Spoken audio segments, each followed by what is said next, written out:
VK. Sanoj ഇപ്പോൾ പ്രതികരണവുമായി ചേരുകയാണ്. വി.കെ. സനോജ്, വലിയ പ്രതിരോധം തീർത്തിരുന്നു ഡിവൈഎഫ്ഐ അടക്കമുള്ള സംഘടന ഈ കേരളത്തിനെതിരെയുള്ള വിദ്വേഷ പ്രചാരണത്തിനെതിരെ കൂടി. ഇപ്പോൾ അത് ആ വിഷയത്തിൽ ഹൈക്കോടതിയുടെ ഭാഗത്തു നിന്ന് ഏറ്റവും സുപ്രധാനമായ ഒരു ഇടപെടൽ ഉണ്ടാകുകയും ചെയ്യുന്നു. എങ്ങനെ പ്രതികരിക്കുന്നു പ്രാഥമികമായി?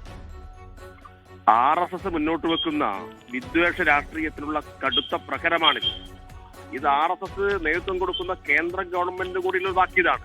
കാരണം കേരള സ്റ്റോറിയുടെ ആദ്യ പാർട്ട് ഇറങ്ങിയപ്പോ കേരളത്തിൽ നിന്ന് 33,000-ൽ കൂടുതൽ പെൺകുട്ടികളെ IS-ന്റെ ക്യാമ്പിലേക്ക് കൊണ്ടുപോയി മതപരിവർത്തനം നടത്തി എന്നൊക്കെ ആക്ഷേപമുണ്ടായിരുന്നു. ആ ആക്ഷേപം നടത്തിയിട്ടുള്ള സിനിമക്കാണ് കേന്ദ്ര ഗവൺമെന്റ്, ഇന്ത്യയുടെ പ്രധാനമന്ത്രി തന്നെ നേരിട്ട് പോയിട്ട് ദേശീയ അവാർഡ് കൊടുത്ത് ആദരിച്ചത് അവരെ. എന്ത് കാര്യത്തിലാണ് ദേശീയ അവാർഡ് കേരള സ്റ്റോറി പോലെയുള്ള സിനിമക്ക് കൊടുത്തത്? അപ്പൊ അത് വ്യക്തമാണ്. കേരളത്തെ ലക്ഷ്യം വെച്ചുകൊണ്ട് അവരുടെ കൊട്ടേഷൻ, ആ ആശയം നടപ്പാക്കിയിട്ടുള്ള അതിനുള്ള അംഗീകാരമായിട്ടാണ് കേന്ദ്ര ഗവൺമെന്റ് തന്നെ മുൻകൈ എടുത്തുകൊണ്ട് ദേശീയ അവാർഡ് കൊടുത്തത്. അപ്പൊ അതിന് രണ്ടാം ഭാഗം കൂടി ഇറക്കിയിട്ട് കേരളത്തെ കൂടുതൽ കലാപകലുഷിതമായ ഒരു സ്ഥലമാക്കി മാറ്റാനാവശ്യമായ നീക്കം, അതിനാണ് അവർ ശ്രമിച്ചത്. പക്ഷേ പ്രബുദ്ധരായിട്ടുള്ള കേരളത്തിലെ ജനങ്ങൾ, ഏകോദര സഹോദരന്മാരെ പോലെ ജീവിക്കുന്ന ജനങ്ങൾ ഒറ്റക്കെട്ടായിട്ടാണ് ഈ കേരള സ്റ്റോറിക്കെതിരായിട്ടുള്ള ശക്തമായ വികാരം ഉയർത്തിയത്.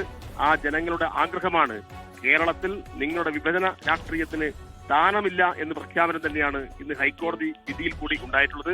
അതുകൊണ്ട് ആശ്വാസകരമായിട്ടുള്ള വിധിയാണ്. ഈ വിധിയെ സ്വാഗതം ചെയ്യുകയാണ്. ഈ വിധിയുടെ ഉള്ളടക്കം സംബന്ധിച്ച് കൂടുതൽ മനസ്സിലാക്കേണ്ടിയിരിക്കുന്നു. ശരി, വി.കെ. സനോജാണ് ഈ വിഷയത്തിൽ പ്രതികരണം നടത്തിയത്. കേരളത്തിനെതിരെയുള്ള വിദ്വേഷമായ പ്രചാരണത്തിന് കൂടി വേദിയാകുന്നതായിരുന്നു കേരള സ്റ്റോറി. അതിന്റെ ആദ്യ ഭാഗവും ആ നിലയിലുള്ളത് തന്നെയായിരുന്നു. ആദ്യ ഭാഗത്തിന്റെ റിലീസിന് പിന്നാലെയും വലിയ പ്രതിഷേധം വിവിധ കോണുകളിൽ നിന്ന് ഉയർന്നിരുന്നു. അതിന് പിന്നാലെയാണ് സമാനമായ ഇതിവൃത്തം ചർച്ച ചെയ്തുകൊണ്ട് കേരള സ്റ്റോറി 2 കൂടി ഇറക്കാനുള്ള തീരുമാനത്തിലേക്ക് എത്തുകയും ചെയ്തത്. ലോകത്തെവിടെയായാലും ഏത് സമയത്തും 24 വാർത്തകളും ഓഗ്മെന്റഡ് റിയാലിറ്റി പാക്കേജുകളും എക്സ്പ്ലെയിനറുകളും വിശദമായി കാണാൻ ഞങ്ങളുടെ യൂട്യൂബ് ചാനൽ നിങ്ങൾക്ക് സബ്സ്ക്രൈബ് ചെയ്യാം.